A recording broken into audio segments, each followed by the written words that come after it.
Bab 591. Mari temui aku di dalam. Ayo temui aku di dalam. Pria bertubuh gemuk itu berjalan menuju raja, tubuhnya yang besar bergoyang seperti ombak saat mendekat.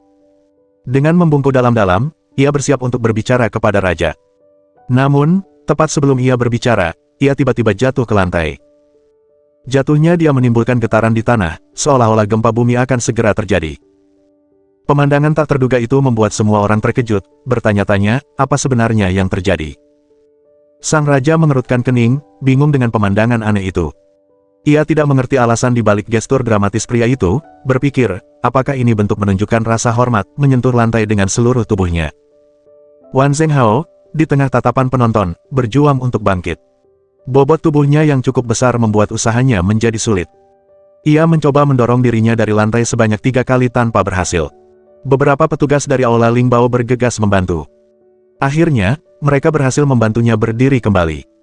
Sang raja begitu terkejut hingga hampir tak bisa berkata-kata. Ini, pertemuan pertama kita, tuanku. Penghormatan yang luar biasa seperti ini tidak perlu. Meskipun ia pernah mendengar bahwa Bos Wan sangat gemuk, penampilannya yang sebenarnya sungguh mencengangkan. Wan Zhenghao berdiri tegak sekali lagi, tampak tidak terpengaruh oleh jatuhnya. Ia tersenyum dan dengan santai menjelaskan, Yang Mulia, Anda salah paham. Saya sedang mencoba memberi hormat dengan kepalan tangan. Sayangnya, berat badan saya yang cukup besar menyebabkan saya kehilangan keseimbangan dan jatuh. Sungguh lucu. Saya hanyalah orang biasa dari pedesaan, bukan orang yang Anda cari, Yang Mulia. Hehe. Raja berdeham, sesaat kehilangan kata-kata. Tampak jelas bahwa Wan Zhenghao tidak bermaksud memberi hormat dan tidak mau berlutut. Penyebutannya sebagai warga negara biasa dan bukan orang yang dicari raja mengisyaratkan posisinya, mencerminkan keberaniannya. Apakah Feng Monarch hadir? Tanya raja, mengalihkan pembicaraan dari Wan Zhenghao. Pemilik sebenarnya dari Aula Lingbao adalah Feng Ziling, dan raja sangat ingin bertemu dengannya. Dia berada di aula dalam, menunggu Yang Mulia, jawab Wan Zhenghao. Dia sangat mengagumi Raja Feng, yang telah menekankan pentingnya untuk tidak menyanjung raja. Yang Mulia Raja. Kata-katanya bijaksana. Saya menahan diri dari sanjungan, dan Yang Mulia tetap tidak berubah. Kita memiliki kekuasaan dan kekayaan, mengapa kita harus menginginkan hak istimewa kerajaan? Alasannya masuk akal. Namun, ketika Wan Zhenghao menyampaikan informasi ini, rombongan raja menunjukkan kekesalan mereka. Mereka mempertanyakan kesombongan Raja Feng, mengingat raja telah tiba dan dia belum muncul untuk menyambutnya. Beberapa orang bertanya-tanya apakah Raja Feng mengharapkan raja datang kepadanya. Keterlaluan, teriak Tuan Sun dengan marah, matanya berkilat seperti kilat. Beraninya Feng Ziling tidak muncul untuk memberi salam kepada Yang Mulia. Ini memalukan bagi raja. Ekspresi Wan Zhenghao tetap tenang saat ia menyatakan, raja mungkin tinggal di kerajaan Chen, tetapi dia bukan warga negara kerajaan ini. Aula Lingbao beroperasi di ketiga kerajaan, dan raja tidak pernah tunduk kepada raja manapun. Dia tidak akan pernah melakukannya. Kontribusi yang dia berikan kepada kerajaan adalah untuk kepentingan Aula Lingbao. Itu bukan kewajiban sebagai warga negara. Kerajaan dapat memilih untuk tidak membalas budi, dan jika demikian, itu akan menjadi kesalahan dalam urusan bisnis kita dan kesalahan besar di pihak kerajaan. Kata-katanya tajam dan tanpa penyesalan, mengalahkan mereka yang telah mengajukan keberatan. Tidak seorang pun dapat membantah argumennya. Feng Monarch tidak tunduk pada otoritas mereka, dia telah memberikan kontribusi yang signifikan bagi kerajaan Chen. Pada dasarnya, kebaikan harus dibalas. Raja tersenyum dan setuju, memang benar, Raja Feng telah menetap di kerajaan ini dan memberikan kontribusi yang besar. Seharusnya aku mengunjunginya sejak lama. Tuan Wan, maukah Anda memberitahukan kedatangan saya kepada Raja Feng? Dengan lambaian tangannya, dia memberi isyarat kepada Guru Sun dan yang lainnya untuk tenang. Wan Zhenghao berseri-seri seperti bunga yang mekar saat menyampaikan pesan, Raja telah memberi perintah. Jika Anda datang, Anda dapat langsung menuju aula dalam. Tidak perlu pengumuman lebih lanjut. Kata-katanya semakin memperparah kekesalan para pejabat dan praktisi bela diri. Tidak bisa dipercaya. Apakah dia menyiratkan bahwa tidak perlu ada pengumuman? Dia pikir dia siapa? Keberaniannya sungguh tak tertandingi. Ini hampir sama dengan pengkhianatan. Di sisi lain, raja tetap tenang. Ia menahan para pejabatnya dan memberikan senyum ramah. Lagi pula, saya bukan penguasanya. Dialah tuan rumah, dan saya adalah tamu. Silakan, pimpin jalan, Bos Wan. Raja sudah berpengalaman berurusan dengan individu seperti Feng Ziling dan para pendahulunya, Chan Nantian dan Song Jue. Ia tidak menganggap sikap Feng Ziling terlalu menantang. Faktanya, bukan hanya Feng Ziling, bahkan Chen Xuantian pun memiliki rasa hormat tertentu kepada Wan Zhenghao. Wan Zhenghao bukanlah orang biasa, ia telah hidup selama lebih dari 3.000 tahun dan terkenal sebagai individu terkaya di negeri Hanyang. Bahkan jika Feng Ziling tidak tiba-tiba muncul, Wan Zhenghao tetap akan menjadi tokoh legendaris dalam sejarah. Raja-raja dari seluruh penjuru dunia tentu akan memberikan penghormatan mereka. Lagi pula, setiap raja bercita-cita untuk hidup lebih lama, idealnya mencari keabadian. Pada masa hidup Wan Zhenghao, banyak yang berusaha menaklukkan Aula Lingbao untuk mengungkap rahasia keabadian. Namun, tidak satu pun dari mereka yang berhasil. Tidak ada yang mengetahui rahasianya, dan mereka yang ikut campur dengan Aula Lingbao menghilang secara misterius dalam beberapa tahun. Pertanyaan yang telah lama diperdebatkan adalah apakah klan Badai Kacau dapat mengalahkan Aula Lingbao dalam konfrontasi. Namun, klan Badai Kacau tidak pernah meminta apapun dari wilayah kekuasaan Wan Zhenghao, baik keabadian maupun kekayaan. Kedua faksi tersebut tidak pernah bentrok, kecuali pada saat Feng Ziling secara paksa mengambil alih kepemimpinan di Aula Lingbao.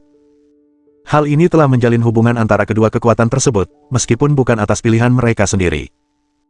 Tentu saja, spekulasi semacam itu tetap hanya dugaan di mata dunia. Hanya mereka yang berada di dalam faksi masing-masing yang memiliki jawaban sebenarnya. Terlepas dari itu, Chen Xuantian, Raja Kerajaan Chen, tidak menyadari kebenaran tersembunyi ini. Dia akan segera bertemu dengan Wan Zhenghao, sang abadi di zamannya, dan akan segera bertemu dengan sosok yang memiliki otoritas bahkan di atas Wan Zhenghao, yaitu ahli alkimia terkenal, Feng Ziling. Pada saat ini, Chen Xuantian tidak menganggap dirinya sebagai seorang raja. Untuk menunjukkan ketulusannya, ia memerintahkan para pendekar bela diri kerajaan untuk tidak menemaninya. Ia memasuki aula dalam dengan Wan Zhenghao sebagai satu-satunya pengawalnya. Saat mereka memasuki aula dalam, Raja berdiri berhadapan langsung dengan sosok legendaris itu sendiri. Raja Feng, Feng Ziling. Bab 592. Tiga hal. Feng Monarch, seorang ahli pembuat manik-manik dan legendaris yang terkenal karena menciptakan manik-manik dan tertinggi, telah mencapai prestasi luar biasa. Dia adalah kekuatan yang patut diperhitungkan, mampu meredam gangguan seorang diri, menghadapi banyak pembunuh, dan bahkan melawan banyak kultivator tingkat tinggi. Kontribusinya sangat besar, menyumbangkan 70 miliar untuk militer dan menawarkan hadiah buronan sebesar 500 miliar. Dia telah menetapkan aturan baru di dunia persilatan seorang diri. Terlepas dari prestasinya yang luar biasa, penampilannya biasa saja, tinggi, berat, dan warna kulitnya rata-rata. Ia tampak tidak terlalu muda maupun terlalu tua, berbaur dengan sempurna di tengah keramaian. Sang raja mengungkapkan kepuasannya, seraya berkata, "Akhirnya, saya beruntung dapat bertemu dengan Raja Feng yang menggemparkan dunia." Tak terpengaruh oleh penampilan Feng Monarch, raja tidak mengharapkan dia memiliki penampilan khusus. Lagi pula, mereka yang melakukan perbuatan besar tidak selalu memiliki penampilan yang mencolok. Dia tidak merasa heran bahwa Feng Monarch tampak begitu sederhana. Feng Monarch menjawab, "Yang mulia, saya tidak keluar untuk menyambut Anda, dan saya harap Anda mengerti alasannya. Ada banyak pembunuh yang menunggu untuk membunuh saya, dan kehadiran saya pasti akan menarik masalah. Jika sesuatu terjadi pada Anda sebagai akibatnya, itu akan menjadi kesalahan saya." Meskipun raja menerima penjelasan ini, ia tetap menyimpan keraguan. Ia merenung, kata-katanya tidak mencerminkan kemampuan sebenarnya, ia telah menghadapi banyak kultivator tingkat atas dan memperlakukan mereka dengan santai. Sekarang, di wilayah kekuasaannya sendiri, ia mengaku mengkhawatirkan keselamatanku, aku tidak sepenuhnya percaya itu. Meskipun demikian, raja tetap bersikap ramah dan berkata, "Tidak sama sekali, Yang Mulia Feng. Sikap Anda yang penuh perhatian dan teliti adalah kualitas yang seharusnya kita semua contoh." Sambil bertukar senyum, mereka duduk bukan sebagai raja dan rakyat, melainkan sebagai tuan rumah dan tamu. Feng Monarch sendiri yang menyiapkan teh, memperkenalkan setiap peralatan, cangkir, dan daun teh. Ia menambahkan banyak komentar yang tidak relevan, dan raja mendengarkan dengan sabar, tanpa menunjukkan tanda-tanda kejengkelan. Setelah persiapan teh selesai, keheningan yang agak canggung pun terjadi. Tak satu pun dari mereka memulai percakapan, seolah-olah mereka terkunci dalam pertarungan kesopanan, masing-masing menunggu yang lain untuk berbicara terlebih dahulu. Sang raja, yang ingin mempertahankan kendali, akhirnya memecah keheningan dan menyatakan, "Saya datang untuk membahas beberapa hal."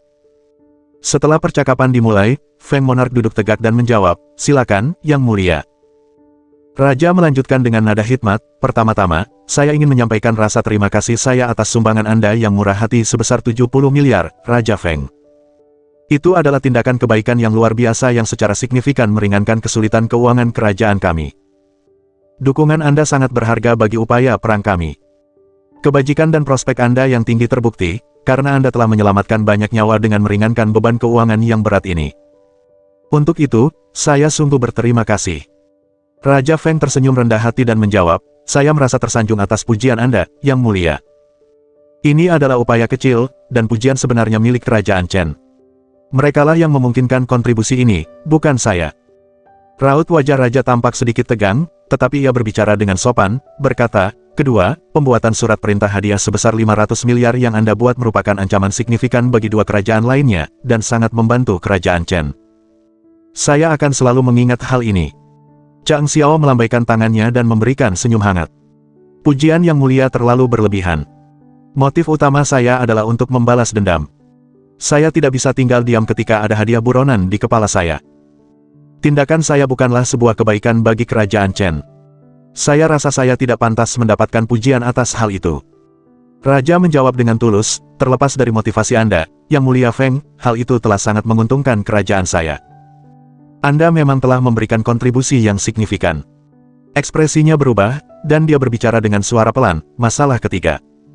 Sejujurnya, Raja Feng, bagaimana Anda mengungkap kejahatan tak terampuni putra saya? Chang Xiao mengangkat pandangannya dan menatap Raja, melihat kesedihan, penyesalan, dan rasa sakit di mata Raja, tetapi tidak ada jejak kebencian. Sambil menggelengkan kepala, Chang Xiao tetap tersenyum. Mengapa, Yang Mulia? Mengapa Anda tidak mengungkapkan isi hati Anda secara terbuka? Harus saya akui, saya kesulitan memahami kata-kata Anda. Raja menggelengkan kepalanya, sambil tersenyum sendu. Yang Mulia Feng, tidak perlu bertele-tele dalam masalah ini. Chang Xiao terus menggelengkan kepalanya. Yang Mulia, tuduhan itu dapat dihukum mati. Bagaimana mungkin saya terlibat dalam tindakan seperti itu? Raja menjawab, Aula Lingbao berdiri di atas semua entitas lain di dunia. Bagaimana mungkin kau mengalami nasib seperti itu? Yang Mulia Raja Feng, mereka yang berani bertindak juga harus siap bertanggung jawab. Keluarga pangeran kedua telah sepenuhnya musnah, dan pelakunya pasti memiliki kekuatan yang sangat besar dan memimpin sekelompok individu yang tangguh. Individu-individu ini menunjukkan pendekatan yang kejam dan sangat disiplin, menunjukkan bahwa mereka adalah pembunuh bayaran yang terlatih dengan baik. Jelas sekali itu adalah tim pembunuh bayaran dengan organisasi yang ketat. Di dunia ini, hanya 3 kekuatan yang memiliki kemampuan untuk memimpin kelompok pembunuh semacam itu. Danau Tanpa Batas, Rumah Badai Kacau, dan Aula Lingbao. Raja berbicara dengan hikmat, keluarga Badai Kacau memiliki pengaruh yang signifikan, tetapi mereka tidak akan pernah menargetkan anggota klan kerajaan. Tindakan mereka biasanya tersembunyi dalam bayang-bayang, dan karena itu, bukan mereka pelakunya. Danau tak terbatas adalah kemungkinan lain. Namun, Kerajaan Chen hanya memiliki beberapa pembunuh berlabel emas, dan mereka telah sangat melemah akibat konflik sebelumnya. Selain itu, mengingat apa yang saya ketahui tentang Danau Tak Terbatas dan informasi yang telah saya kumpulkan mengenai putra saya, serangan dari Danau Tak Terbatas mungkin bukan jaminan kemenangan. Bahkan jika mereka berhasil, mereka akan mengalami kerugian besar. Sen Tak Terbatas tidak akan pernah melakukan langkah seperti itu. Oleh karena itu, semua tanda mengarah pada kekuatan terakhir yang tangguh. Aula Lingbao. Bab 593. Aku berhasil. Aku berhasil.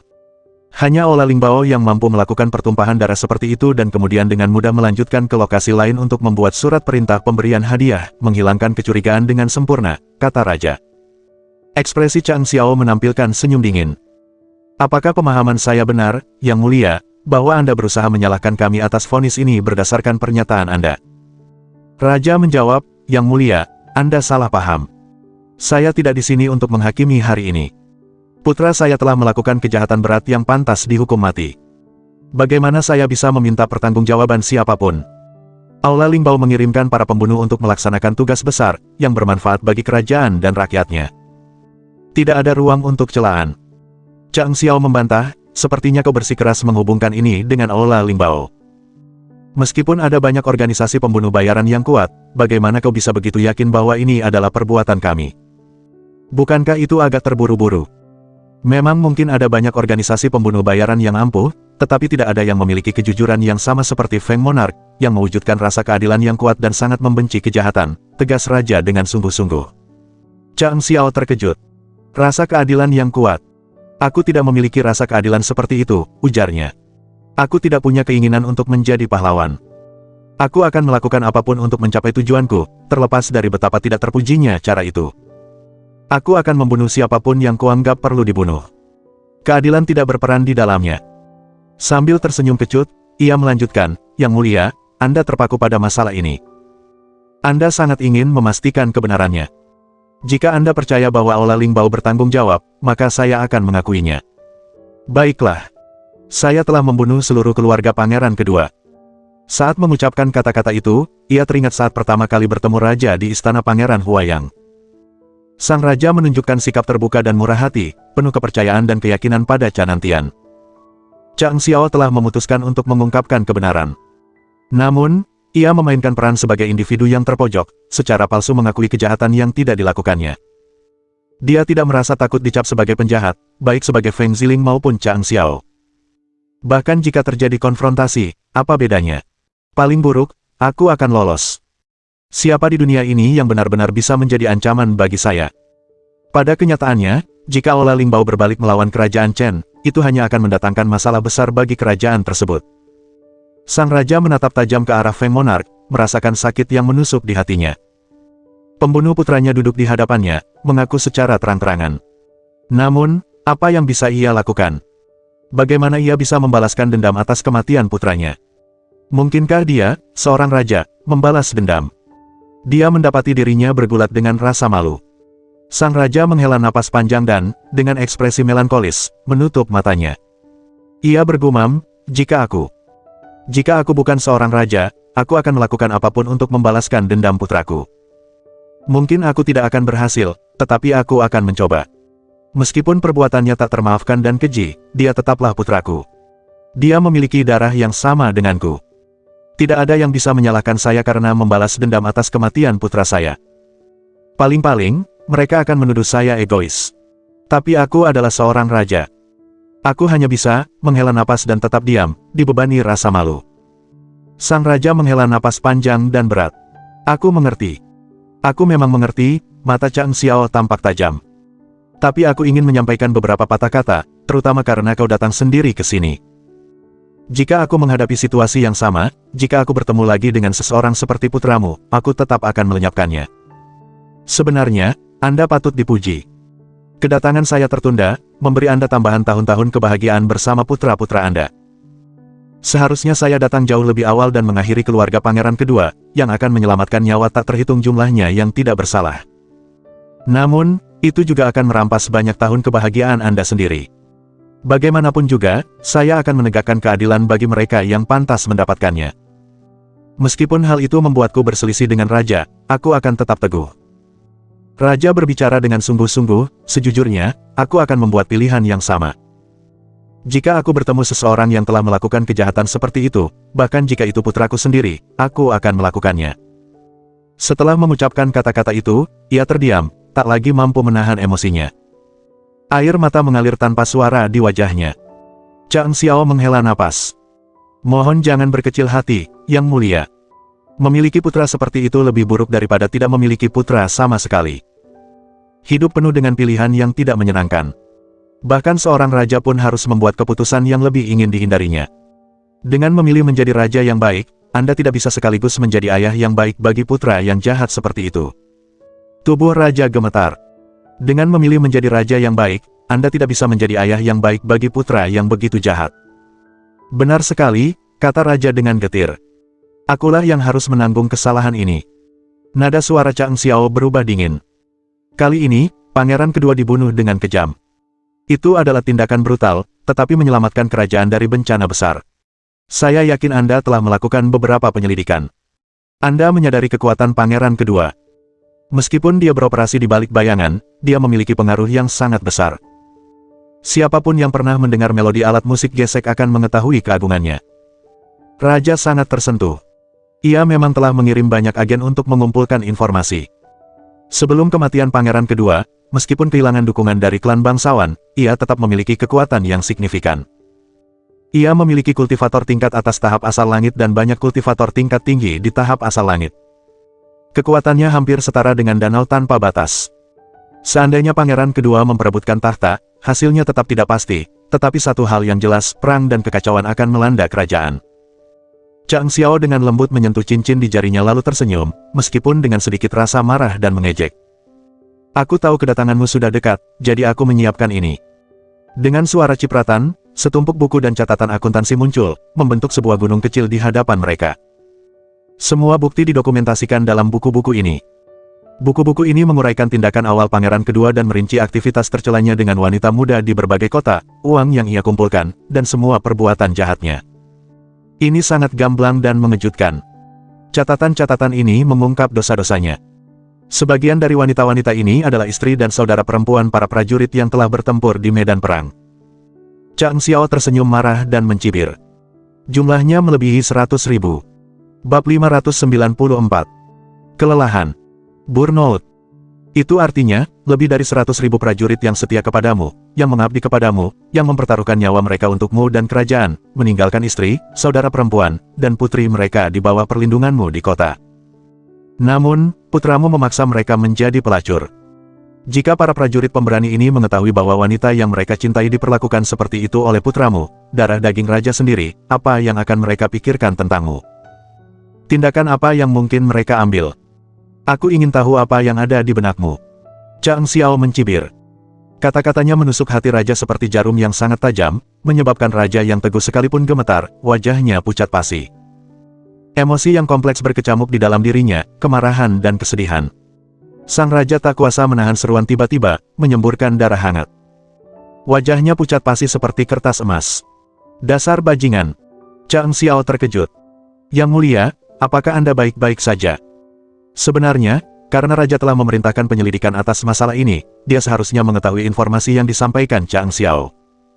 Dia tidak menyangka akan memprovokasi reaksi sekuat itu dari raja, dia hanya ingin mengejeknya. Sang raja terengah-engah dan akhirnya kembali tenang, sambil tersenyum lemah. Ini bukan sesuatu yang serius. Hanya kemunduran kecil.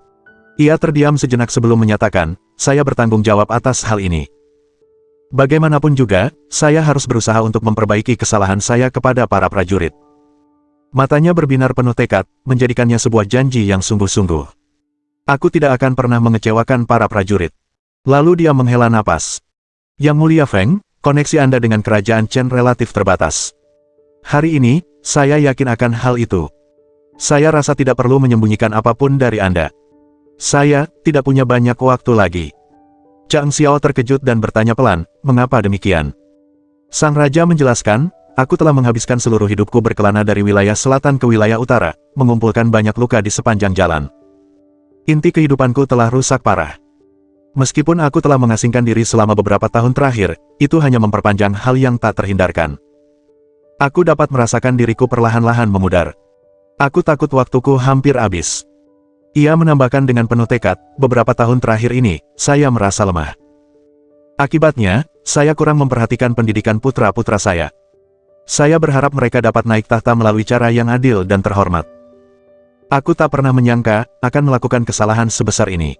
Esensi hidupmu rusak. Chang Xiao mengerutkan kening.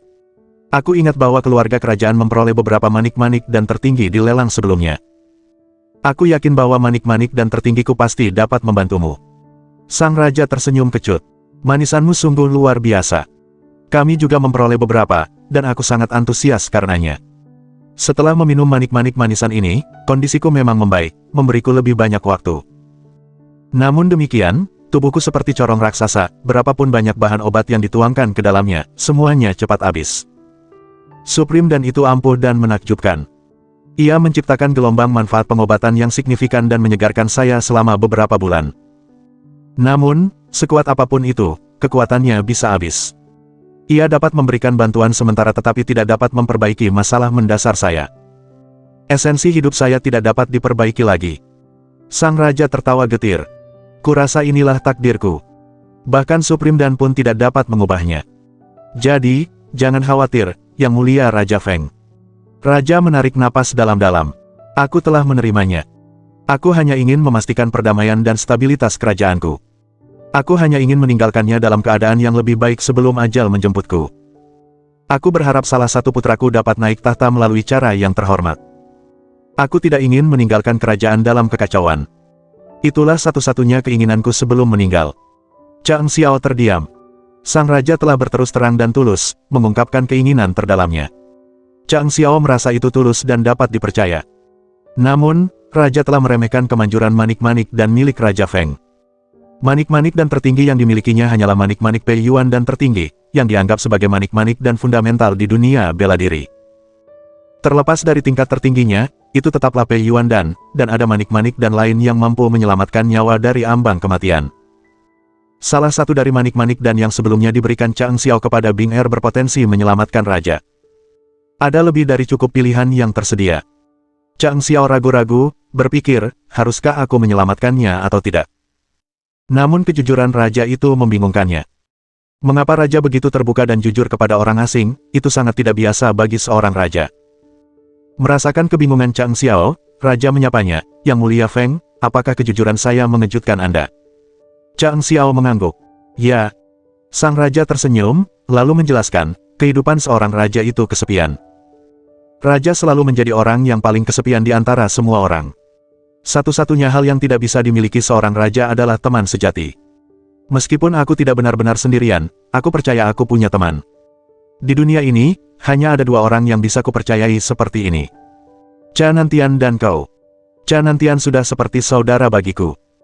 Sedangkan untukmu, ini pertemuan pertama kita, jadi kau belum menjadi temanku, tapi aku merasa bisa berkomunikasi secara tulus denganmu. Cha Nantian. Aku telah menahannya sebagai tawanan selama bertahun-tahun. Jika aku mengatakan hal-hal ini padanya, dia mungkin memilih untuk tetap di sini selamanya. Kau tahu betapa terhormatnya dia. Jadi, aku hanya bisa mempercayaimu. Feng Monarch, Anda memiliki pandangan luas tentang seluruh dunia. Kau menyumbangkan 70 miliar untuk rakyat kerajaan Chen. Kau menghabiskan 500 miliar untuk menyelamatkan rakyat dan meredam kekacauan. Kau menyingkirkan seorang pangeran karena kau percaya itu adalah tindakan keadilan. Kau melakukannya untuk para wanita yang tidak bersalah dan untuk orang-orang di seluruh dunia. Meskipun Anda bukan warga negara kerajaan ini, saya yakin bahwa Anda adalah sahabat kerajaan ini. Jika aku tidak bisa curhat padamu, lalu dengan siapa lagi aku bisa berbagi pikiranku? Sang raja tersenyum. Chang Xiao tampak tenang, tetapi di dalam hatinya, ia bergumul dengan emosi yang bertentangan. Apakah aku benar-benar semulia dan sehebat itu? Apakah aku benar-benar seorang pahlawan? Apakah itu masuk akal? Apakah itu kenyataan? Dia menghela napas dan menjawab, "Saya merasa terhormat, Yang Mulia, tetapi ini tidak terlalu berarti bagi saya. Sejujurnya, saya berencana untuk meninggalkan negeri Han yang cepat atau lambat." Sang raja tersenyum. "Aku sadar bahwa kau pada akhirnya akan meninggalkan dunia ini. Itu tidak mengejutkanku. Namun, Aula Lingbao tidak dapat ikut pergi bersamamu, bukan?" Chang Xiao tersenyum getir, dia mengerti apa yang sebenarnya dicari raja. "Entah aku di sini atau di tempat lain, Aula Lingbao tidak akan pernah dikendalikan oleh orang lain," katanya dengan ekspresi datar. "Jadi aku harus menyarankanmu untuk meninggalkan niat seperti itu, karena itu hanya akan menimbulkan masalah." Bab 595. Aku juga ingin membunuh putra mahkota. Aku juga ingin membunuh putra mahkota. Raja menjawab, "Saya mengerti. Selama ribuan tahun, siapapun yang berusaha mengendalikan Aula Lingbao, termasuk beberapa raja, akhirnya tidak mendapatkan apa-apa. Saya tentu saja bukan pengecualian. Namun, yang saya harapkan adalah Aula Lingbao dapat berdiri di tempat Feng Monarch berdiri, mendukung kerajaan yang sekarang Anda dukung. Saya berasumsi itu sejalan dengan niat Anda, bukan?" Diskusi mereka mengenai masalah ini telah berakhir. Tak satu pun dari mereka membahas topik itu lebih lanjut. Raja beralih ke topik lain, bertanya, "Yang Mulia Feng, Anda mengamati alam duniawi ini dari sudut pandang yang transenden. Saya membayangkan Anda memiliki pendapat sendiri tentang kerajaan Chen. Saya ingin tahu, apa pendapat Anda tentang kerajaan saya?" Chang Xiao menjawab dengan lugas, "Indah sekali." Namun, Raja jelas mengharapkan jawaban yang lebih komprehensif. Sambil terus bertanya, ia melanjutkan, "Dan bagaimana kesan Anda tentang putra saya, putra mahkota?" Mata Chang Xiao menajam saat dia menjawab, "Yang Mulia, apakah Anda benar-benar tertarik untuk mendengar kebenaran?" Sang raja menegaskan, "Tentu saja." Kemudian Chang Xiao menyatakan, "Aku ingin membunuhnya." Sang raja terkejut, sama sekali tidak siap menghadapi respons yang tak terduga seperti itu. Ia tidak menyangka bahwa pertanyaan ini akan menghasilkan jawaban yang begitu mengejutkan dan mengerikan. Sebelum raja sempat bereaksi, Chang Xiao dengan cepat menendang bukti-bukti yang berkaitan dengan pangeran kedua. Dengan lambaian tangannya, dokumen-dokumen yang tak terhitung jumlahnya berjatuhan ke lantai. Itu adalah tumpukan bukti ekstensif lainnya. Ini adalah catatan tentang perbuatan keji yang dilakukan oleh putra mahkota Anda yang terkasih. Saya bahkan belum menyelesaikan penyusunannya karena keterbatasan waktu. Di sini, Anda akan menemukan bukti bagaimana dia bersekongkol dengan pihak asing untuk merencanakan penggulingan Anda. Dokumen-dokumen ini menunjukkan bagaimana dia menganiaya para pejabat yang menolak mendukungnya. Pangeran kedua mungkin telah melakukan kejahatan yang tak termaafkan, tetapi putra mahkota tidak kalah tidak tahu malunya. Ini adalah catatan tentang hubungan mesumnya dengan selir-selirmu. Mungkin kau tidak menyadarinya. Satu kuda ditunggangi oleh dua orang. Nah, situasi ini tampaknya melibatkan lebih dari sekadar satu kuda, lebih tepatnya banyak kuda yang ditunggangi oleh dua orang, ayah dan anak. Maafkan ketidaktahuan saya kehabisan kata-kata. Inilah, bagaimana dia. Ini adalah... Sang raja memperhatikan saat Chang Xiao dengan teliti memilah bukti satu persatu, dan dia merasakan hawa dingin menusuk tulang di sekujur tubuhnya. Saat ia menemukan bukti pengkhianatan dan perbuatan amodal, ia merasa seolah-olah telah jatuh ke jurang yang sangat dingin. Menanggapi ucapan sinis Chang Xiao, seperti satu kuda ditunggangi oleh dua orang, raja merasakan campuran amarah, kekecewaan, dan keputusasaan. Anehnya, dia tidak muntah darah atau mengucapkan kutukan, sebaliknya, dia mulai tertawa dingin. Hehehehehehe. Raja berdiri dan berbicara kepada Chang Xiao, seraya berkata, saya minta maaf karena tertawa seperti ini. Dengan tenang, Chang Xiao menjawab, ini bukanlah hal yang bisa dianggap enteng, Yang Mulia. Mohon jaga kesehatan Anda. Raja menjawab dengan acuh tak acuh, bagaimana mungkin? Dengan putra yang begitu teladan. Kemudian dia mengajukan permintaan, dengan berkata, saya membutuhkan bantuan Anda, tolong. Chang Xiao setuju, silakan, lanjutkan. Saya ingin dokumen-dokumen ini disingkirkan. Saya tidak ingin orang lain menemukannya, kata raja sambil menunjuk kedua tumpukan barang bukti. Itu, bisa saya janjikan. Apa yang terjadi di sini akan tetap dirahasiakan, Chang Xiao meyakinkannya. Saya sarankan kita tidak mengizinkan orang lain mengakses barang-barang ini. Izinkan saya memberikan cincin luar angkasa sebagai hadiah. Dia mengambil sebuah cincin luar angkasa, merapikan dokumen-dokumen yang berserakan di lantai, dan menyimpannya di dalamnya. Chang Xiao kemudian memberi instruksi kepada raja tentang cara menggunakan cincin itu, memastikan bahwa raja memahami cara kerjanya. Raut wajah raja tetap dingin, seperti es, ia berbicara kepada Chang Xiao dengan nada meminta maaf, Yang Mulia Raja Feng, saya harus meminta maaf karena telah merepotkan Anda hari ini. Sudah larut malam, dan saya harus pergi. Jika, kebetulan, kita bertemu lagi, saya harap kita dapat terlibat dalam percakapan yang lebih mendalam. Jelaslah, raja terpaksa pergi tanpa menunda-nunda. Sebagai seorang raja, ia merasa sangat terhina. Sebagai seorang suami, dia telah dipermalukan. Sebagai seorang ayah, dia merasa malu. Sebagai seorang pria, martabatnya telah dirampas. Bahkan orang biasa pun akan merasa sangat malu jika mengalami keadaan seperti itu, apalagi raja dari kerajaan yang penting. Bagaimana mungkin dia bisa memperpanjang masa tinggalnya? Ketika ia menyebutkan kemungkinan pertemuan di masa depan, ia terdiam cukup lama. Ia menduga mungkin ia tidak punya banyak waktu lagi untuk hidup, dan karena itu, mungkin tidak akan ada kesempatan lain untuk bertemu Feng Ziling. Terlebih lagi, bahkan jika kesempatan seperti itu muncul, ia mungkin sudah tidak menginginkannya lagi. Feng Monarch telah mengetahui terlalu banyak tentang aibnya. Seandainya bukan karena kekuatan Feng Monarch yang luar biasa dan ketahanannya terhadap kematian, terlepas dari kehormatannya sendiri, raja mungkin akan cenderung untuk menghabisi Feng Monarch tanpa ragu-ragu. Saat raja keluar, wajahnya memerah, dan ia berjalan dengan langkah terlatih-tatih. Dalam hatinya, ia mengulang pertanyaan itu, keluarga kerajaan macam apa yang telah kubesarkan? Ia bertanya-tanya apakah garis keturunannya memang sebete itu dan dirinya sendiri begitu tidak berguna. Chang Xiao mengamati kepergian raja yang terlatih-tatih, dan hatinya dipenuhi rasa empati. Sebagai seorang raja yang terhormat, ia didorong oleh visi-visi besar dan tekad yang teguh. Upayanya demi kerajaan dan kecintaannya yang mendalam kepada rakyatnya tak terbantahkan. Ia memerintah dengan tegas, namun tetap tanpa kesombongan. Chen Xuantian, Raja Kerajaan Chen, adalah raja yang paling berprinsip yang pernah ditemui Chang Xiao. Meskipun demikian, beban pengkhianatan yang begitu besar menimpanya, dan dia pun jatuh sakit. Kehidupannya telah diselimuti kegelapan. Yang Mulia, Chang Xiao tiba-tiba berseru. Raja berhenti dan bertanya, Yang Mulia Feng, apakah ada hal lain yang ingin Anda sampaikan? Chang Xiao menjawab, tidak lebih. Saya mengerti bahwa Anda sedang tidak sehat, dan saya hanya ingin menawarkan bantuan. Raja terkejut, lalu tersenyum getir sambil menggelengkan kepalanya. Raja Feng, saya menghargai kebaikan Anda. Saya pernah menaruh harapan besar pada Supreme Dan. Saya mengonsumsi beberapa butir Supreme Dan kesehatan saya sempat membaik. Itu membuat saya optimis saat itu. Namun, penyakit saya muncul kembali dengan perasaan tak terhindarkan. Penyakit saya tidak dapat diatasi. Bab 596. Rekonstruksi. Rekonstruksi. Kejujuran Raja tak terbantahkan. Dia telah menerima takdirnya, pasrah pada keadaannya, dan mendapati dirinya dalam keadaan tanpa harapan. Dengan suara pelan, Chang Xiao menjawab, obat-obatan memiliki kekuatan untuk menyembuhkan penyakit. Tidak ada penyakit yang tidak dapat disembuhkan di dunia ini. Sebelum membuat penilaian apapun, saya sarankan Anda mengonsumsi manik-manik ini. Kemudian, ia mempersembahkan sebuah botol giok kepada Raja. Setelah menerima botol itu, Raja menatap kabut yang berputar-putar di dalamnya, di mana sebuah manik-manik dan yang bercahaya terang tergeletak dengan tenang.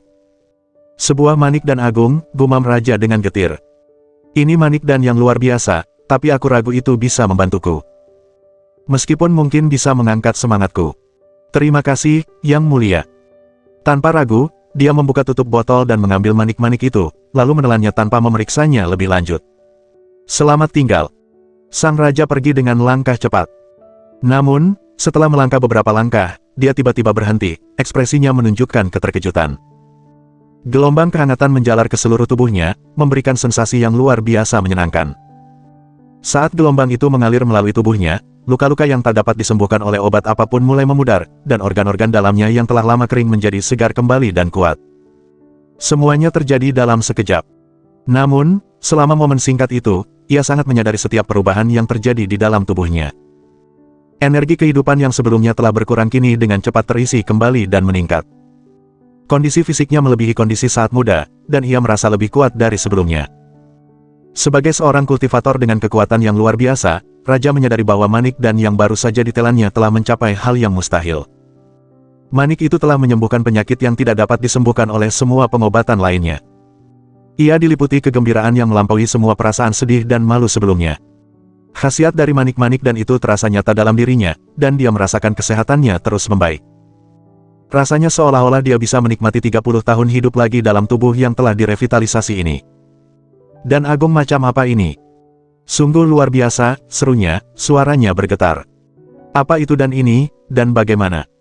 Chang Xiao menjawab dengan tenang, itu hanyalah Supreme Dan. Aku senang kau sudah merasa lebih baik. Kau tidak perlu tahu lebih banyak tentang itu hampir tidak perlu disebutkan. Anggap saja ini sebagai bantuan kecil. Meskipun memang merupakan manik Supreme Dan, itu bukanlah manik biasa, itu adalah Supreme Reconstruction Dan.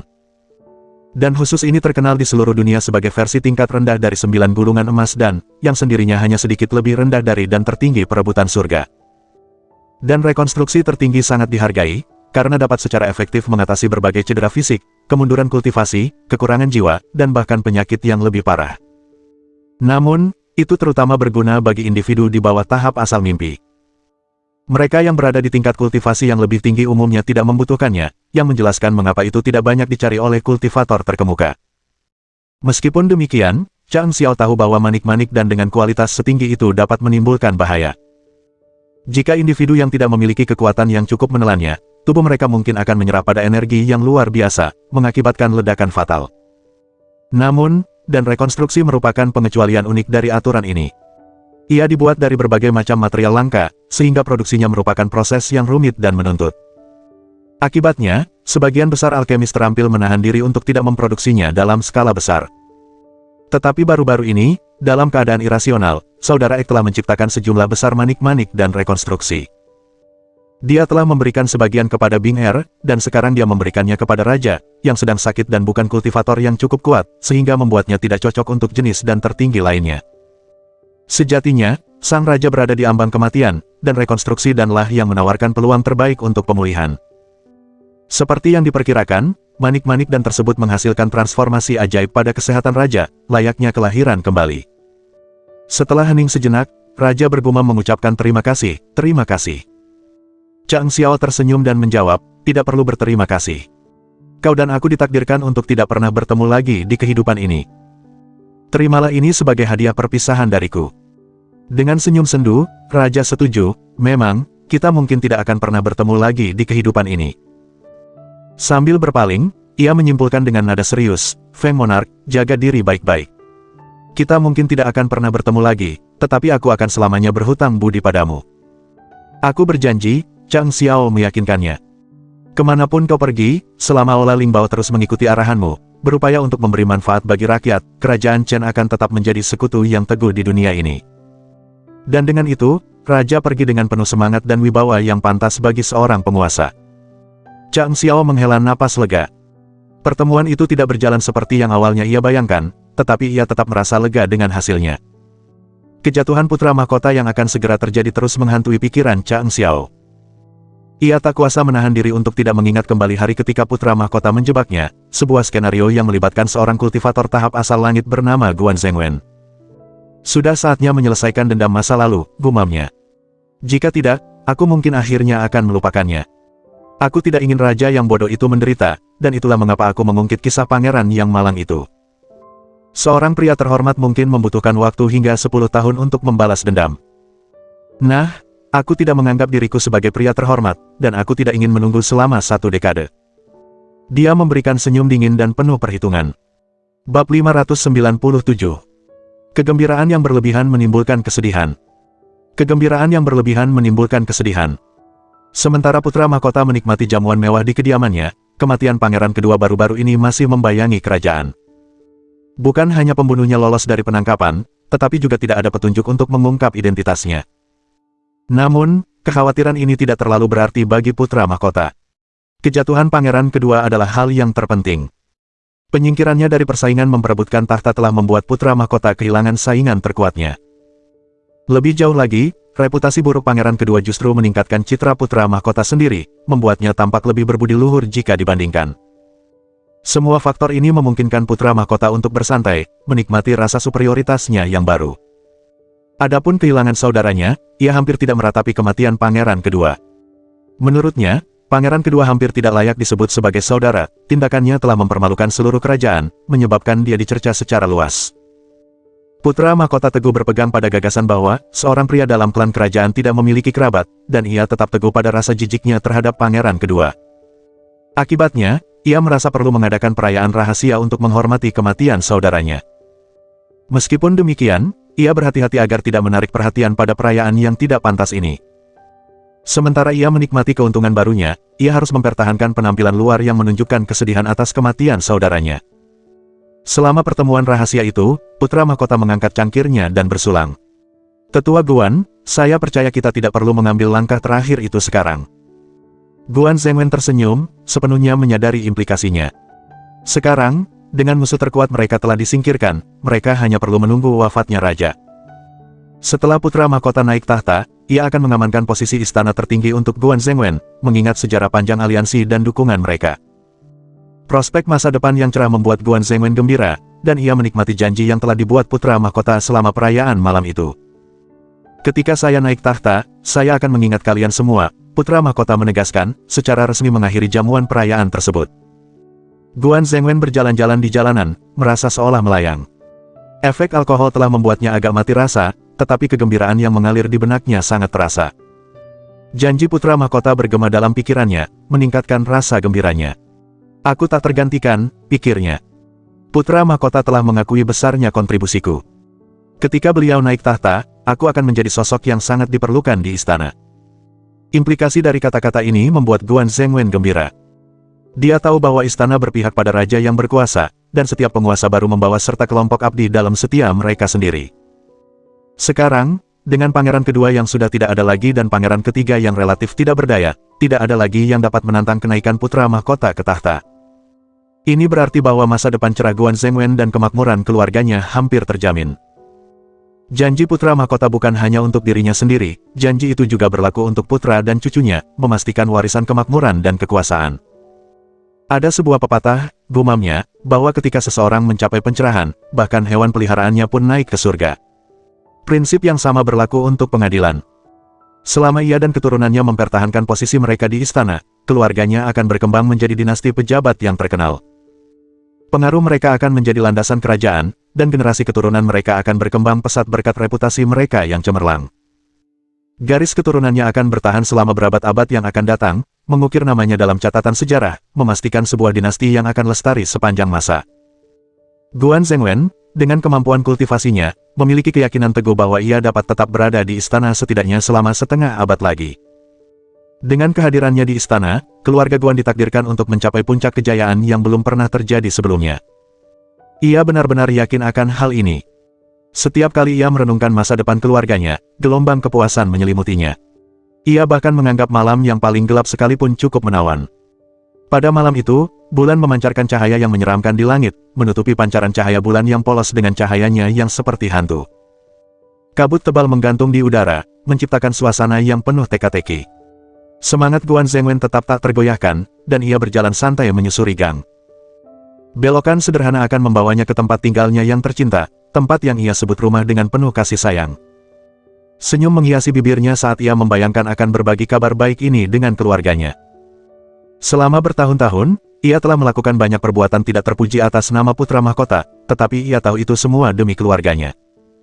Meskipun terkadang ia merasa sedikit bersalah, ia tidak pernah menyesali tindakannya karena didorong oleh cintanya yang tak tergoyahkan kepada keluarganya. Dengan penuh tekad, dia berbelok ke gang berikutnya, tanpa menyadari kejutan yang menantinya di balik tikungan. Saat ia melewati tikungan, tubuhnya menegang melihat pemandangan yang menyambutnya. Matanya membelalak tak percaya. Di lorong sempit yang diselimuti kabut tebal, seorang pria berdiri di hadapannya, menunggu dengan sabar. Suara pria itu memecah keheningan, jernih dan jelas, bergema di malam hari. Guan Zhengwen, yang kini ketakutan dan terkejut, menyadari bahwa pria itu telah berdiri di sana sepanjang waktu, tanpa disadari hingga saat itu. Dengan sekali pandang, ia dapat melihat bahwa pria itu mengenakan pakaian putih bersih, tinggi, dan berada di dekatnya. Namun, ada sesuatu tentang dirinya yang tetap sulit dipahami, sehingga Guan Zhengwen tidak dapat mengetahui penampilan aslinya. "Siapakah kau? Mengapa kau menungguku di sini?" tanya Guan Zhengwen, kekuatan spiritualnya diam-diam siap siaga. Ia merasakan bahwa ini mungkin pertemuan paling berbahaya dalam hidupnya. Kesalahan kecil bisa menyebabkan kematiannya. Pria berbaju putih itu tidak menunjukkan tanda-tanda permusuhan, namun kehadirannya saja sudah menyampaikan banyak hal. Perlahan, dia berbalik, membiarkan cahaya bulan menerangi separuh wajahnya. Rasa takut Guan Zhengwen semakin memuncak. Matanya hampir keluar dari rongganya saat dia berseru, "Chang Xiao." Pria itu, tinggi dan tampan, memancarkan aura berkelas, hanya tersenyum lembut. Dia tak lain adalah bangsawan muda dari keluarga jenderal, Chang Xiao, pria yang telah dituduh secara salah dan dijebak oleh Guan Zhengwen. Bab 598. Akan kubunuh kau sekarang juga. Aku akan membunuhmu sekarang juga. Siapapun yang mungkin menunggu di sana, bahkan jika itu Canantian, Guan Zhengwen tidak akan begitu terkejut. Namun, itu adalah Chang Xiao, sebuah pengungkapan yang membuatnya benar-benar tercengang. "Chang Xiao, bagaimana ini mungkin?" Ekspresi Chang Xiao tetap tenang saat ia menyapa, tetua Guan yang bersemangat. "Apakah kehadiran saya mengejutkan Anda?" Guan Zhengwen menarik napas dalam-dalam, hampir menghirup kabut tebal ke dadanya, dan menjawab dengan nada lirih, "Memang, aku tidak pernah menduganya. Aku tidak punya firasat bahwa Tuan Cha memiliki kemampuan kultivasi yang tak tertandingi. Bahkan, tidak seorang pun di kota ini, mungkin bahkan di seluruh kerajaan, yang dapat mengantisipasi kehebatan tersembunyi ini. Anda telah menyembunyikannya dengan sangat baik, dan saya yakin saya bukan satu-satunya yang tidak mampu membedakan kemampuan sejati Anda." Chang Xiao menggelengkan kepalanya sedikit, sambil tersenyum lembut. "Saya sungguh merasa terhormat, tetua Guan. Saya pasti jauh di bawah kedudukan Anda dan jurus telapak tangan pelebur tulang Anda yang dahsyat." Telapak tangan pelebur tulang.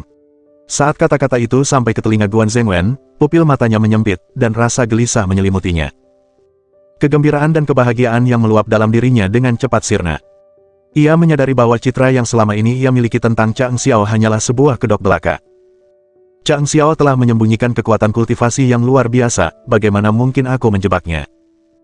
Dia sudah tahu sejak awal, dia sedang bermain sandiwara, menyembunyikan kemampuan sebenarnya, dia merahasiakan kekuatannya hingga saat ini, dan sekarang, tampaknya, dia siap untuk bertindak.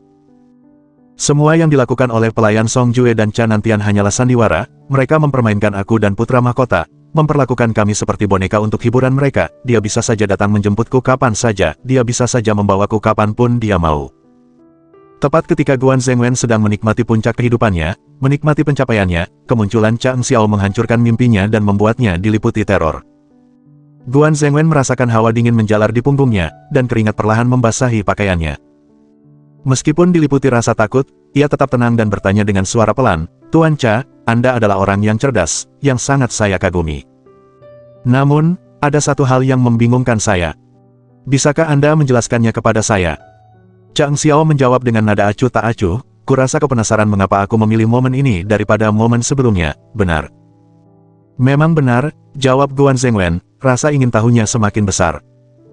"Kekuatan yang baru saja kau tunjukkan, kau bisa saja mengambil nyawaku kapan saja, bahkan tanpa sepengetahuanku.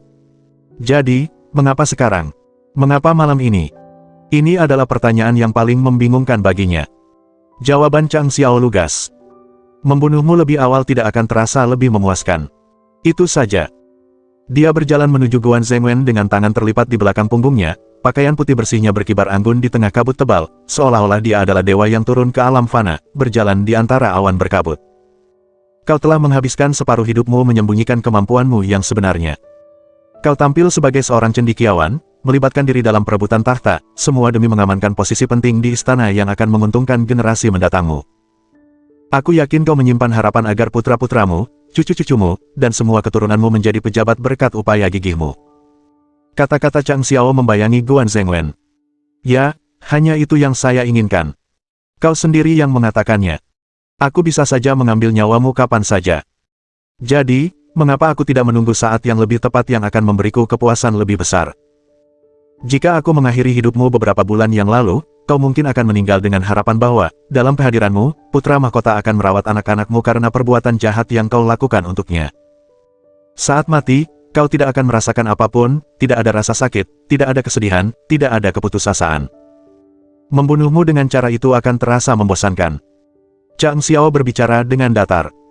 Guan Zhengwen mencibir, "Lalu mengapa kau begitu yakin bahwa aku akan putus asa sekarang? Tidakkah kau sadari bahwa putra mahkota sudah tak terkalahkan, raja sedang sakit parah dan mendekati ajalnya? Dengan kata lain, putra mahkota akan naik tahta, ia akan memegang kekuasaan yang lebih besar lagi." "Heh.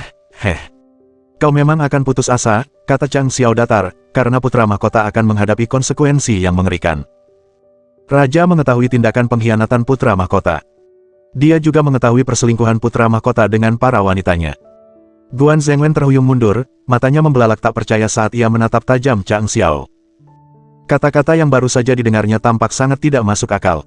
Apa yang barusan kau katakan?" Dia tergagap, berusaha memahami. Chang Xiao tetap tenang dan mulai mengungkapkan kebenaran yang mengejutkan. "Putra mahkota sedang merencanakan pengkhianatan, bersekongkol dengan banyak pejabat dan jenderal.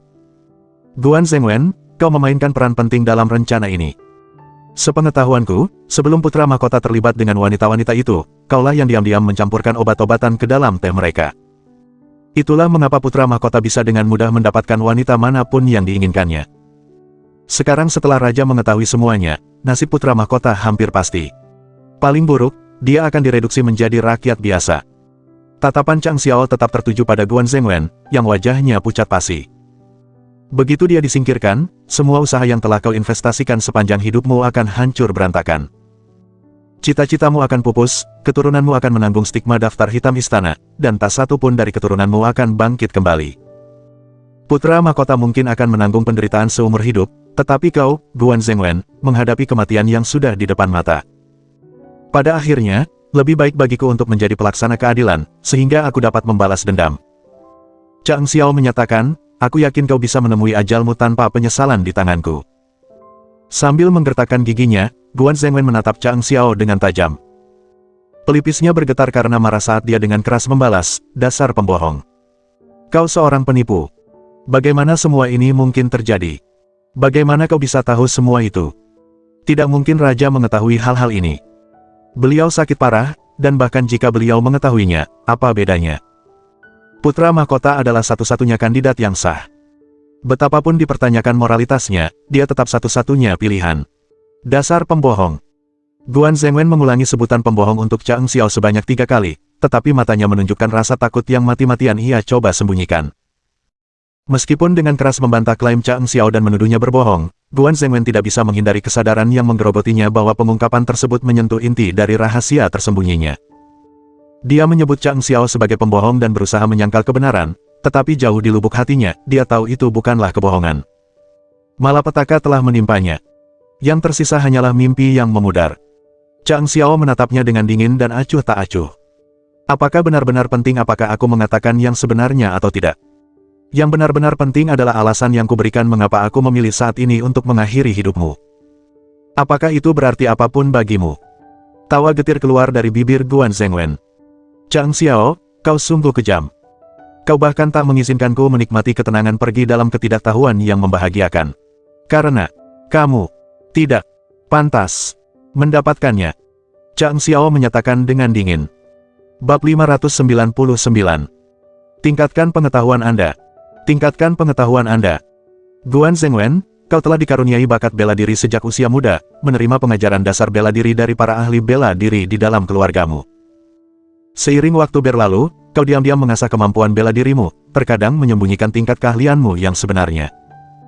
Penyempurnaanmu datang melalui pertarungan praktis, yang dapat diterima, tetapi kau mengambil nyawa untuk memperoleh lebih banyak pengetahuan bela diri. Setelah setiap pembunuhan, kau akan dengan teliti menggeledah sisa-sisa tubuh mereka dan bahkan memaksa orang untuk memberikan kebijaksanaan bela diri mereka kepadamu. Kau berkembang pesat dengan menggabungkan berbagai disiplin bela diri. Sungguh kebetulan ketika kau menemukan jurus telapak tangan pelebur tulang. Chang Xiao menghela napas, tatapannya dipenuhi cahaya terang yang menembus kabut tebal, tertuju pada wajah Guan Zhengwen. Ekspresi Guan Zhengwen berubah berulang kali, dan setelah beberapa saat, dia menghela napas. Semua yang diungkapkan Chang Xiao merupakan uraian komprehensif tentang kehidupan Guan Zhengwen, dari masa kecilnya hingga saat ini. Uraian itu dengan jelas membangkitkan kenangan perjalanan hidupnya, seperti gulungan ingatan yang terputar dalam benaknya. Jika kau terus menempuh jalan itu, mungkin masih bisa ditoleransi. Di paruh pertama hidupmu, kau telah merenggut banyak nyawa, tetapi dunia persilatan mengakui bahwa terkadang tindakan seperti itu tidak dapat dihindari. Namun, sejak kau bersekutu dengan putra mahkota, kau telah berubah menjadi individu yang benar-benar menjijikkan dan tercela. Kau menunjukkan keinginan yang kuat untuk mengambil hati beliau, dengan rela melaksanakan setiap perintahnya. Kau menjalankan perintahnya dengan begitu mahir sehingga membuatnya senang. Kau telah menjadi sangat setia kepadanya. Kau telah mengesampingkan belas kasihan, kebaikan, dan kemanusiaan dalam menjalankan misimu, bahkan ketika itu menyangkut nyawa orang tak bersalah. Kau telah melakukan semuanya. Inilah hidupmu, Chang Xiao menyatakan dengan datar, dan malam ini, aku di sini untuk menegakkan keadilan atas nama surga. Aku datang untuk mengakhiri keberadaanmu. Sambil menerobos kabut tebal, dia menambahkan, tapi ada hal lain yang ingin saya sampaikan agar Anda renungkan, sebuah wahyu yang mungkin akan membuat Anda menyesal. Tatapan Guan Zhengwen menjadi dingin saat dia menjawab, apa yang mungkin membuatku menyesal, bahkan di saat seperti ini. Aku telah menjalani hidupku sesuai keinginanku. Aku tidak menyesal dan tidak akan pernah menyesal. Begitukah, kata Chang Xiao, senyum tipis teruk di bibirnya. Kau memiliki bakat sejati sebagai kultivator. Prestasi yang kau raih saat ini adalah bukti nyata. Seandainya kau tidak menghabiskan begitu banyak waktu untuk berpura-pura menjadi cendekiawan sederhana, dan malah fokus sepenuhnya pada kultivasi, kau mungkin telah melampaui batas alam ini, naik ke alam yang lebih tinggi. Dia melanjutkan, jika kau meninggalkan seni bela diri dan menekuni jalur sastra, kau bisa saja telah mencapai posisi kekuasaan yang signifikan di istana sejak lama, hanya selangkah di bawah raja. Namun, meskipun kau cerdas, kau menempuh dua jalan sekaligus. Potensimu menjadi terbatas di kedua bidang tersebut. Kau memang ditakdirkan untuk gagal. Dengan tekad dingin, Chang Xiao menyatakan, mungkin langit memang menghendakinya seperti ini. Langit telah menyaksikan perbuatanmu, pembunuhanmu terhadap orang-orang tak berdosa dan bangsawan. Kau telah melakukan tindakan keji. Kau bukanlah kultivator mulia maupun sarjana yang polos. Langit tidak dapat mentolerir dualitas seperti itu. Aku ada di sini sekarang, dan itu berarti langit telah memutuskan bahwa kau akan menemui ajalmu di tanganku. Kehendak langit tidak dapat diubah. Guan Zhengwen mundur, wajahnya semakin gelap. Sepanjang hidupnya, ia telah menunjukkan kekuatan dan kepercayaan diri yang tak tergoyahkan dalam menghadapi musuh. Namun, saat Chang Xiao berbicara, ia bisa merasakan tekadnya hancur berkeping-keping. Setiap kata yang diucapkan Chang Xiao menyasar sisi-sisi rentan dalam jiwanya. Semangatnya untuk bertarung telah terkikis sepenuhnya. Rasa takut mulai menyelimutinya. Kemudian, ia meledak dalam amarah yang tak terkendali. Menegakkan keadilan. Kau tidak layak untuk itu. Kau tidak bisa membunuhku. Dia tertawa histeris. Kau pikir kau siapa? Kau pikir aku siapa? Sekalipun kau mulai berlatih kultivasi sejak dalam kandungan ibumu, kau tak akan pernah bisa menyamaiku. Kau terlalu muda. Kau tak mengerti apapun tentang dunia bela diri. Kau tak memahami apapun tentang hidup dan mati yang bisa berubah dalam sekejap. Haha. Chang Xiao memandang Guan Zhengwen dengan tatapan mengejek, seolah-olah sedang menilai orang bodoh. Dia menantang, apakah kau percaya bahwa hasil konfrontasi ini hanya bergantung pada tingkat kultivasi kita masing-masing? Meskipun aku mungkin tidak melampauimu dalam kekuatan mentah, apakah kau berani mengakhiri hidupku? Apakah kau berani menggunakan jurus telapak pelebur tulang lagi terhadapku? Wajah Guan Zhengwen berkerut. Dia tidak memiliki keberanian untuk melakukan tindakan seperti itu. Dalam benaknya, Chan Nantian melampaui langit itu sendiri. Selain itu, seluruh keluarga Guan Zhengwen tinggal di ibu kota, sebuah fakta yang diketahui oleh semua orang. Seandainya dia membunuh Chang Xiao saat ini juga, keesokan paginya, seluruh klannya akan musnah. Sekalipun raja tidak memulainya, putra mahkota akan mengambil tindakan pendahuluan. Tanpa ragu, ia akan mengorbankan Guan Zhengwen dan seluruh keturunannya sebagai ganti rugi atas pengampunan Jenderal Cha. Jika nyawamu direnggut oleh tanganku hari ini, aku jamin keluargamu akan tetap aman. Kau akan binasa sendirian, Chang Xiao menyatakan dengan senyum dingin. Namun, jika kau berani melukaiku sekecil apapun, bahkan hanya goresan, aku berjanji seluruh keturunanmu akan kehilangan kesempatan untuk menyaksikan fajar lagi. Guan Zhengwen mundur sekali lagi, keringat mengucur di dahinya. Tapi aku tak akan menerima kematian begitu saja, teriaknya. Hasilnya masih jauh dari pasti. Chang Xiao menggelengkan kepalanya dan menghela napas. Lihatlah dirimu, pria yang menyedihkan. Kau kurang berani untuk berbicara dengan lantang. Menggambarkanmu sebagai pengecut mungkin terlalu berlebihan, tetapi untuk saat ini, aku akan puas dengan itu.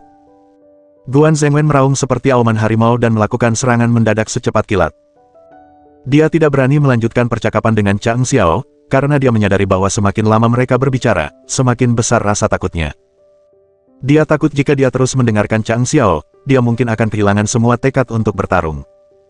Saat kabut tebal bergelombang, Chang Xiao tertawa dingin dan sinis. Pakaian putihnya berkibar tertiup angin saat ia melambaikan lengan bajunya yang panjang, memperlihatkan tangan yang pucat. Ia bergumam, izinkan aku memperluas wawasanmu hari ini. Izinkan aku menunjukkan kekuatan pukulan telapak tangan yang benar-benar dahsyat. Dengan kata-kata itu, gelombang kekuatan yang luar biasa mengalir melalui dirinya. Bab 600. Langit tidak buta. Langit tidak buta. Suasana mencekam saat tangan Chang Xiao menjadi pusat transformasi dramatis. Kabut di udara berkumpul dan bergerak cepat ke arahnya, dengan cepat menyatu menjadi sebuah tangan raksasa. Meskipun tangan Chang Xiao tetap diam, kabut yang dengan cepat menyatu itu membentuk dirinya menjadi wujud yang nyata. Guan Zhengwen mendapati dirinya tak berdaya dalam cengkeraman telapak tangan gaib ini, tanpa ruang untuk melarikan diri. Kemunculan tangan raksasa itu secara efektif mengurung mereka berdua, menutup semua jalan untuk melarikan diri. Guan Zhengwen hanya punya satu pilihan tersisa, menghadapi Chang Xiao secara langsung. Matanya berkobar penuh tekad. Dalam sekejap, dia mengulurkan tangannya ke arah Chang Xiao, gerakannya meliuk-liuk seperti ular. Telapak tangan pelebur tulang. Inilah teknik telapak tangan yang mematikan dan jahat yang hampir merenggut nyawa Chang Xiao. Setidaknya, itulah yang diyakini Guan Zhengwen. Namun, Chang Xiao menanggapi situasi itu dengan senyum acuh tak acuh. Dengan gerakan cepat, dia memutar tangannya dan melayangkan pukulan telapak tangan yang tiba-tiba. Guan Zhengwen mencoba membingungkan lawannya dengan lebih dari selusin gerakan tangan yang menipu, tetapi sebelum telapak tangan yang diselimuti kabut itu dapat menimpanya, tekanan luar biasa yang mirip dengan gunung besar yang runtuh menghantamnya. Telapak tangan itu mengenai langsung tangan aslinya, membuat serangkaian tipu dayanya menjadi tidak efektif. Saat kedua telapak tangan bertabrakan, tangan yang diselimuti kabut itu meledak, menyebarkan kabut di sekitarnya seperti awan yang menghilang. Chang Xiao berhasil menyerang telapak tangan Guan Zhengwen sebanyak 99 kali hanya dalam waktu sesaat. 99 benturan yang menggema. Setiap serangan tepat mengenai telapak tangan Guan Zhengwen. Keterkejutan itu membuat Guan Zhengwen kewalahan, membuatnya tak percaya. Yang kemudian terdengar adalah suara tulang patah saat ia menyaksikan jari-jari, telapak tangan, pergelangan tangan, dan lengannya mengalami transformasi mengerikan, menyerupai mie yang lemas dan tak bernyawa. Daging dan tulang hancur menjadi abu. Dengan seruan keras, Guan Zhengwen terlempar terpental. Itu bukan mundur secara sukarela, dia telah didorong secara paksa. Guan Zhengwen hanya bisa memikirkan satu hal, bagaimana ini mungkin. Dalam sekejap, Chang Xiao telah mengenali tangan asli di antara banyak telapak tangan hantu dan melenyapkan kekuatan telapak tangan pelebur tulang. Pada saat yang sama, dia telah melancarkan 99 serangan dahsyat ke tangan Guan Zhengwen. Kabut terus menghilang, tetapi lengan Guan Zhengwen sudah tidak bisa diselamatkan lagi. Serangan Chang Xiao telah melampaui sekadar pembalasan sederhana terhadap serangan Guan Zhengwen. Guan Zhengwen kini percaya bahwa Chang Xiao memiliki jurus telapak tangan dengan kekuatan luar biasa, berdasarkan kerusakan yang ditimbulkan. Rasa takut menyelimuti Guan Zhengwen. Meskipun ia enggan menerimanya, ia tahu itu adalah penjelasan yang paling masuk akal. Jangan terlalu terkejut, kata Chang Xiao dengan tenang. Ini bukan teknik telapak tangan khusus. Apa yang saya demonstrasikan tidak terlalu signifikan. Setelah disempurnakan, teknik ini dapat melancarkan 1000 serangan secara instan, itulah sebabnya disebut telapak 1000 serangan. Pakaian putihnya berkibar di udara, dan dia tampak hampir seperti hantu. Mendekat ke arah Guan Zhengwen, dia berkata, tentu saja, serangannya tidak terbatas pada satu titik sasaran saja. Serangan ini dapat menargetkan bagian tubuh manapun, 1000 serangan ke satu lokasi atau 1000 lokasi berbeda, keduanya dapat dicapai. Wajah Guan Zhengwen memucat-pucat saat ia gemetar, memandang Chang Xiao seolah-olah ia adalah iblis. Chang Xiao berbicara dengan nada datar, meskipun aku lebih muda darimu, bukan berarti aku lebih lemah. Sayangnya, aku harus memberitahumu bahwa kau sangat keliru. Sekarang, izinkan aku menawarkan solusi yang lebih ringan, akhiri hidupmu sendiri. Mengakhiri hidupku sendiri. Guan Zhengwen terengah-engah, wajahnya dipenuhi keputusasaan. Tiba-tiba ia mengeluarkan teriakan keras dan meluncurkan dirinya seperti proyektil. Namun, bahkan saat ia menerjang maju, sesosok putih melesat keluar, mencegatnya. Chang Xiao berdiri di hadapannya, tatapan dinginnya tertuju pada Guan Zhengwen. Kalau begitu, mengingat keenggananmu untuk mati dengan terhormat, kurasa aku juga harus memperlihatkan teknik tinjuku. Tiba-tiba, dada Guan Zhengwen menerima serangkaian pukulan terus-menerus, seperti irama tabuhan gendang yang menggema. Organ-organ dalamnya bergetar tanpa henti sebagai respons terhadap serangan yang tiada henti. Tubuhnya terlempar ke belakang, di luar kendalinya.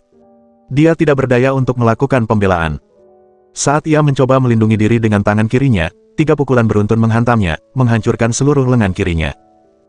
Izinkan saya memperkenalkan teknik tendangan saya kepada Anda, Chang Xiao menyatakan dengan senyum getir, nada tegas tersirat dalam kata-katanya. Setelah ini, Anda tidak akan memiliki kesempatan lain untuk menyaksikannya. Bersiaplah untuk seumur hidup Anda. Dalam sekejap, seperti angin puting beliung, tendangan Chang Xiao menghantam dada Guan Zhengwen. Tendangan itu begitu cepat sehingga hampir tidak ada jejak gerakan kakinya, namun kerusakan yang ditimbulkan pada dada sangat besar. Ini adalah tendangan menuju neraka, sebuah teknik yang pernah mengirimkan gelombang kejut ke seluruh alam Qing Yun, umumkan Chang Xiao saat Guan Zhengwen terlempar seperti layang-layang yang talinya putus. Guan Zhengwen terjatuh ke tanah, darah mengalir dari mata, hidung, mulut, dan telinganya. Luka yang dideritanya sangat parah. Berusaha membuka matanya, ia menyadari bahwa dampak tendangan itu telah mendorongnya kembali ke posisi semula. Ia tidak mengerti bagaimana Chang Xiao mampu mengendalikan kekuatannya dengan begitu tepat. Terbukti bahwa tidak semua lansia memiliki tingkat keterampilan yang lebih tinggi, dan usia tidak menjamin kemahiran yang lebih besar. Senyum masam Guan Zhengwen muncul saat ia berusaha bangkit. Kedua lengannya terkulai lemas, menyerupai mie. Dia tidak bisa mengangkatnya, apalagi menggerakkannya. Menundukkan pandangannya, dia melihat 2 kaki di depannya, jubah putih itu masih berkibar di pandangannya. Dengan terkejut, Guan Zhengwen mengangkat matanya dan bertemu dengan wajah anggun Chang Xiao. Wajahnya begitu cantik, seolah bukan berasal dari dunia fana. Matanya sedingin gunung es. Apakah kau tahu apa yang kau rasakan sekarang? Tanya Chang Xiao, matanya semakin dingin. Itu persis sensasi yang dialami seseorang ketika terkena telapak tangan pelebur tulang. Kau menjadi lumpuh, tulangmu meleleh.